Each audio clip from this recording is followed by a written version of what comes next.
What's going on, guys? Your boy Rome Leggett's back again with another video. And I'm happy, I'm excited because I got another Boadicea The Victorius fragrance for you guys. If you've never been on my channel before, welcome to He Smells Like Rome, where we talk about niche fragrances, luxury fragrances, indie fragrances, and hard to find fragrances, especially those fragrances that aren't really, talked about on Instagram or YouTube. If you're looking for that type of content, please subscribe to the channel. Don't forget to share this video with your friends. Hit that bell icon so you get all this information when I shoot these videos. Leave me a thumbs up. I would truly appreciate it. Oh, we're going to get right into this one. Boadicea The Victorius is, without any question, my favorite fragrance house in niche perfumery. And I got a good one for you guys. I am surprised that this fragrance has not been reviewed. Well, there has been one slight review and the guy did a fantastic job. I can't remember his name. Sorry if you're watching this. Man, great job, but I want to peel back a little bit of these layers to give y'all an in-depth fragrance review on this fantastic hidden gem. All right, let's go. She take all of mine, like it ain't shit but a dollar sign.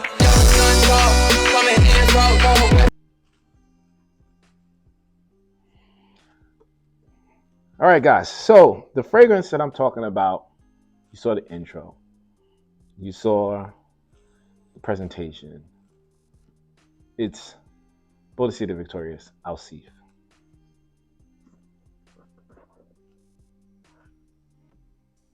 Oh man, look at that. Look at that beautiful thing right there. Oh, I'm gonna take it out. I'm gonna take it out of the box. I love Boadicea The Victorius. Their packaging, they want you to feel like you're getting a luxury item. The bottle, this dark emerald green. Hopefully you guys can see that. This is one of the best fragrances I've smelled in such a long time. I was excited to get this. Give you a backstory quickly. I contacted Chris from Boadicea The Victorius, and I said, hey, send me some samples. Really looking for a new fragrance. Let me get some samples so I can see which one I'm going to grab. Such a good friend, such a generous person. He sent me the samples, no problem. And I purchased Harmonious from those samples, and then was kind of having the buyer's remorse because I couldn't afford this fragrance at that time, right? I had to be patient, right? I had to be patient. But when I smelled this, I was like, oh, this is so good. I love oud fragrances, but I have to be in the mood for them. This oud-based fragrance that plays heavily on the Middle Eastern characteristics just stole my heart after 2 sprays. Now, this fragrance was created in 2021, right? So it's fairly a new fragrance, and I was excited to get this in my collection. I was like, I don't have a lot of the more extravagant colored bottles. I wanted to get something to liven up my collection, and I wanted to get some more oud-based fragrances. Now, don't get me wrong. This isn't just an oud fragrance. This is much more than an oud fragrance. This is a special fragrance, y'all. This fragrance has this, it was made for me type vibe. I feel like this fragrance was customized for me because of all the notes that come through and speak to me so intimately. Now, like I said, you have this beautiful saffron in the opening, gorgeous, smoky, slightly spicy, also complemented by a gorgeous sweetness. It met maybe about, I think, 20 minutes, maybe a half hour.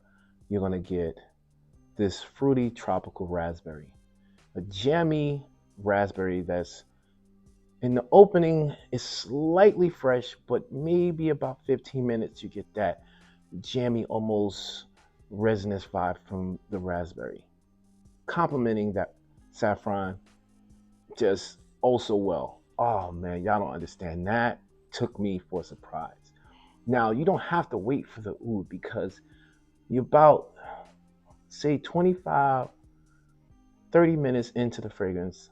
The oud creeps up, creeps up, creeps up, and keeps amping up to the point where it's like, hey, hey, don't forget about me. It's time for me to take over. And that is what it does. This oud takes over. Now, like I said, it does give that Middle Eastern vibe, right? It does give that Eaglewood Middle Eastern vibe, but not barnyard. This is slightly on the animalistic side, but it's so pleasant. The fruit notes mixed with the saffron blends so well with that Eaglewood. You almost forget that animalic note is there. It's just a heightened woody note that takes over.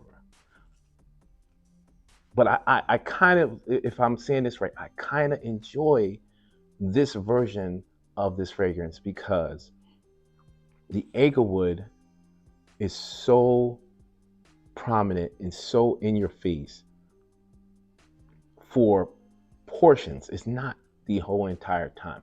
You have it for about maybe a good 20 minutes. Then it dies down dramatically, and then the other notes kind of take over, right, in that opening. So we're about maybe, let's say, an hour into the fragrance, and you're going to experience a lot of florals now. Now, the fruit notes kind of dissipate. They're about maybe 20% there. You're starting to get these florals. You're going to get a tuberose. You're going to get ylang-ylang.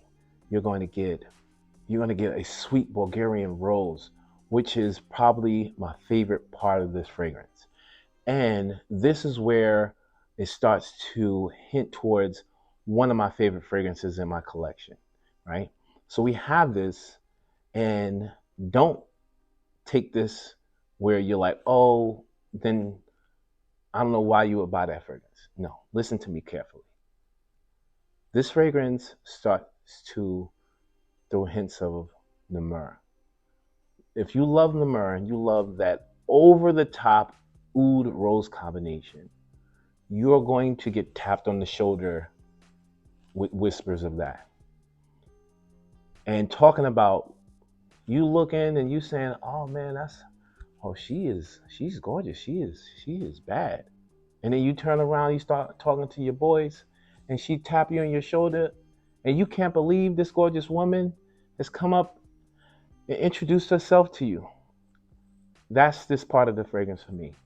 I fell in love right there with this. I said, oh no. Oh, you got a little bit of my jam? You got a little bit of one of my favorite fragrances ever created? That rose oud combination, sweet rose with a greenness behind it.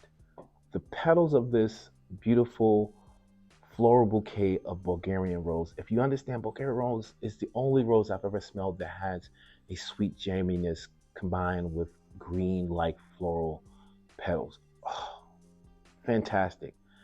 With this Eaglewood, with the Middle Eastern, animalic touches that go along with that. Oh, gorgeous.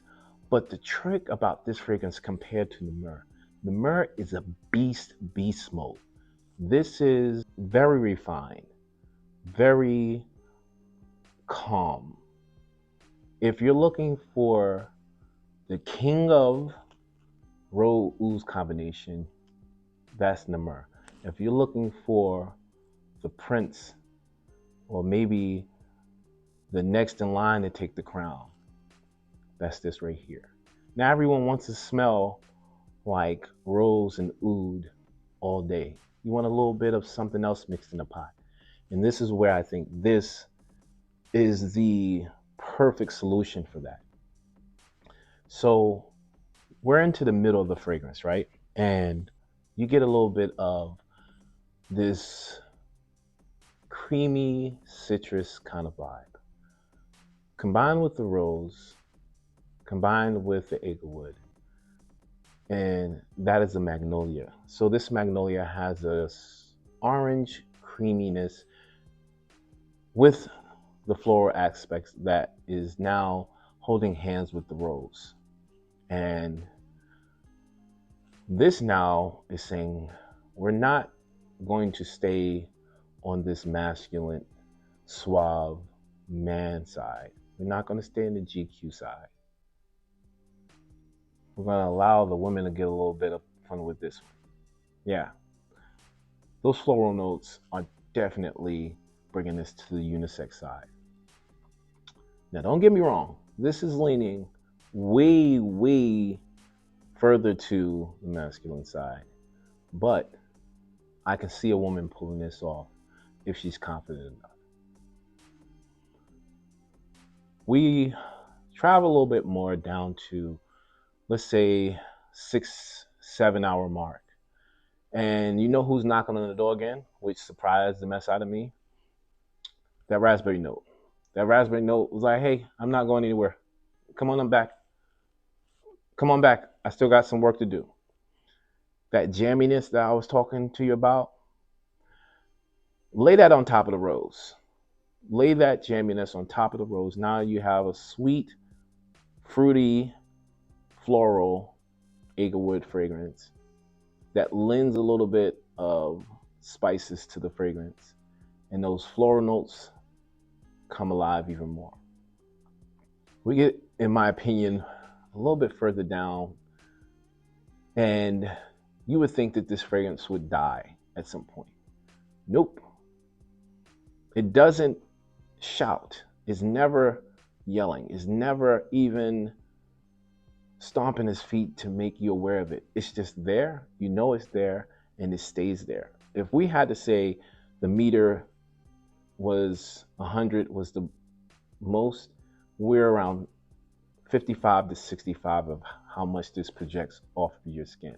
And that is a perfect balance for me when it comes to a fragrance, especially when at 7 hours you would think that it would get a little closer to you. Nope.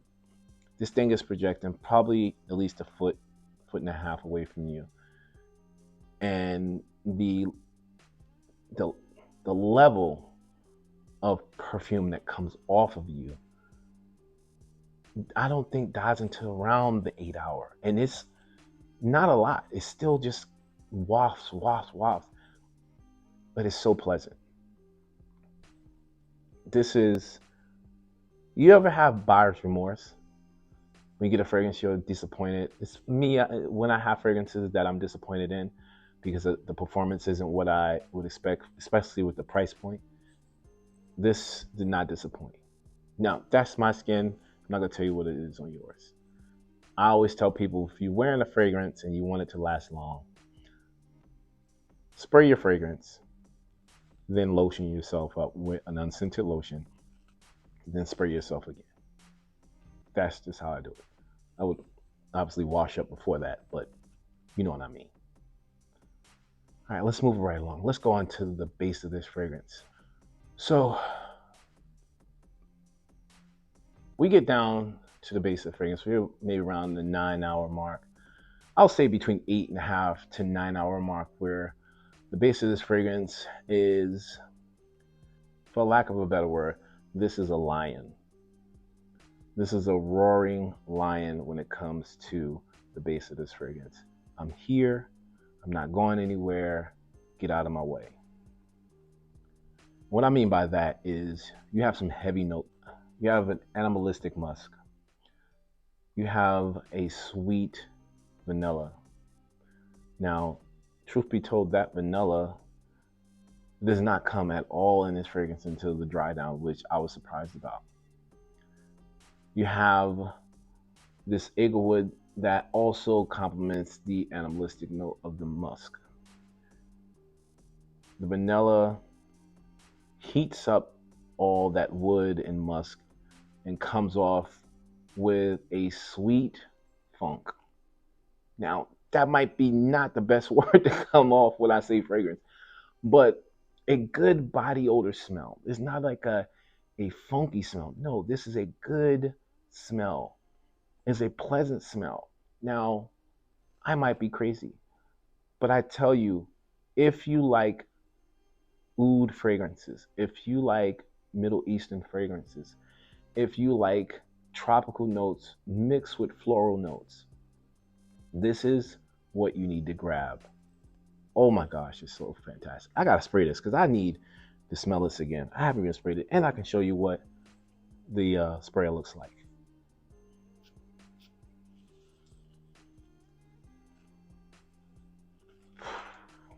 Mm. Oh my goodness, y'all. Oh, that is so good. Okay, so this right here is a cherry on top, right? Remember that tuberose note I told you about? This tuberose has a heavy floral milkiness to it, but it is complemented by one of the sweetest, one of the most seductive tonka beans I've ever smelled. So let's round this out real quick, and I'm gonna tell you all the notes I smell that project and make this fragrance unbelievable. Saffron, raspberry, vanilla, agarwood, musk, ylang ylang, tonka bean. You want to know what puts the cherry on top for me in this fragrance? That makes this fragrance outstanding, vivacious, and a must-have in your collection. It's not one, it's two notes. Tonka bean and plum. Bruh. That tonka bean mixed with that vanilla note, combined with this juicy, ripe plum, and then you add the raspberry, the oud, the musk, the animalistic notes mixed with the tropical notes, mixed with the sweet notes, mixed with the spicy notes. Tell me what fragrance you smelled or you heard of that is doing this all in one and not destroying the fragrance. This is outstanding, a jaw dropper. If I had a seat, I'd have sat my ass down already. That's how good this fragrance is. I'm not gonna convince y'all no more. I've said enough. I love how this fragrance smells. I am over the moon. Having this fragrance in my collection has brightened up my day, and I cannot wait to wear this in the fall and winter. And if I had not said that already, obviously, this is perfect for the winter and just a no-brainer when it comes to mid to late fall. Grab this fragrance, get it in your collection. You can thank me later. All right, I think I've done my job. Another Boadicea The Victorius fragrance in the books. Alseif, outstanding. Until next time, like I always say, it's okay if you want to smell like Rome. I'll check you guys out in the next video. Until then, peace.